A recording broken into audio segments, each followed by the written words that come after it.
Friend.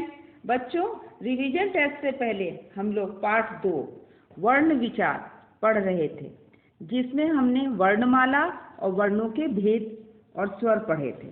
आज हम लोग व्यंजन के बारे में पढ़ेंगे। व्यंजनों के उच्चारण में स्वरों की सहायता लेनी पड़ती है। वे वर्ण जिनका उच्चारण करते समय हवा रुककर मुख से बाहर आती है, उन्हें व्यंजन कहा जाता है। ये स्वतंत्र ध्वनियाँ नहीं है। व्यंजन के भेद। व्यंजन को 3 भागों में बांटा गया है। पहला स्पर्श व्यंजन, दूसरा अंतस्थ व्यंजन, तीसरा ऊष्म व्यंजन।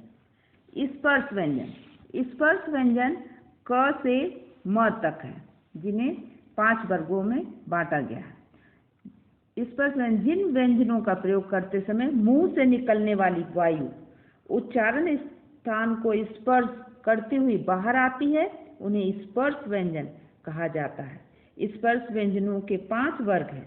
प्रत्येक वर्ग में 5-5 व्यंजन हैं। प्रत्येक वर्ग का नाम पहले वर्ण के अनुसार है, जैसे क वर्ग, च वर्ग, ट वर्ग, क वर्ग, च वर्ग, ट वर्ग, त वर्ग, प वर्ग। इस प्रकार ये क से म तक 25 स्पर्श व्यंजन हैं। अणे और ढय ढक्कन, उसके नीचे आपको बिंदी डाल के 2 अन्य व्यंजन भी स्पर्श व्यंजनों की श्रेणी में रखे गए हैं। दूसरा है अंतस्थ व्यंजन। ये व्यंजन जिनका उच्चारण स्वरों तथा व्यंजनों का मध्यवर्ती होता है, उन्हें अंतस्थ व्यंजन कहा जाता है। इनकी संख्या 4 है। ये हैं य, र, ल, व।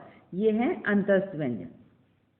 ऊष्म व्यंजन वे वर्ण जिनका उच्चारण करते समय मुंह में ऊष्मा यानी गर्मी पैदा होती है, उन्हें ऊष्म व्यंजन कहा जाता है। इनकी संख्या भी 4 है। श शलगम, श षटकोण, स सपेरा और है।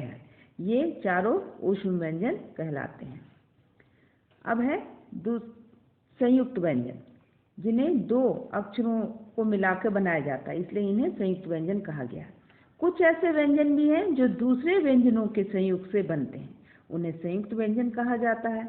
वर्णमाला में 4 संयुक्त व्यंजन हैं, छ, त्र, ज्ञ और श्रेष्ठ। ये 4 संयुक्त व्यंजन कहलाते हैं। ये इस प्रकार बनते हैं।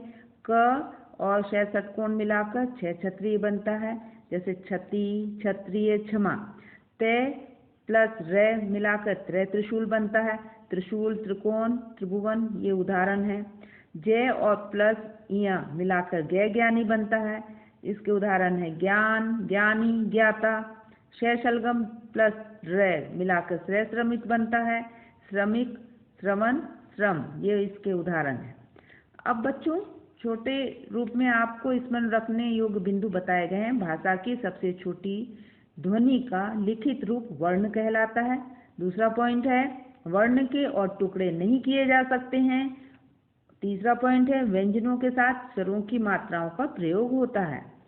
और चौथा पॉइंट है छोटा आ को छोड़कर सभी स्वरों की मात्राएं होती हैं, बस छोटे आ को मात्रा नहीं होती है। बच्चों, आपका पाठ समाप्त होता है। मैंने मौखिक क्वेश्चन आपको पहले दे दिए थे, अब मैं आपको लिखित क्वेश्चन दे रही हूँ। आपको इन्हें भी कॉपी में करना है। प्रश्न का वर्णमाला किसे कहते हैं? उत्तर, वर्णों का क्रमवार रूप वर्णमाला कहलाता है। प्रश्न ख, वर्णों के कितने भेद हैं? नाम लिखिए। वर्णों के 3 भेद हैं। पहला स्वर, दूसरा अयोगवाह, तीसरा व्यंजन। प्रश्न ग, दीर्घ स्वर किसे कहते हैं? वर्णमाला में दीर्घ स्वर कौन कौन से हैं? उत्तर, दीर्घ स्वर जिन स्वरों का उच्चारण करते समय हर्ष स्वर से 2 गुना यानी दूना समय लगता है, उन्हें दीर्घ स्वर कहते हैं, यानी ये जोर से बोले जाते हैं। बड़ा, बड़ी, बड़ाऊ, ए, ओ, औ दीर्घ स्वर कहलाते हैं। इनकी संख्या 7 है। प्रश्न नंबर घ, अनुनासिक का प्रयोग करके 5 शब्द लिखिए। इसमें आपको 5 शब्द लिखने हैं चंद्र बिंदु वाले। अनुनासिक शब्द हैं 5, आँख, चांद, पूंछ, दांत आदि। प्रश्न नंबर अंगा, ऊष्म व्यंजन कौन कौन से हैं? लिखिए। उत्तर, ऊष्म व्यंजन इनकी संख्या 4 है। ये हैं श शलगम, श षटकोण, स सपेरा, है हल।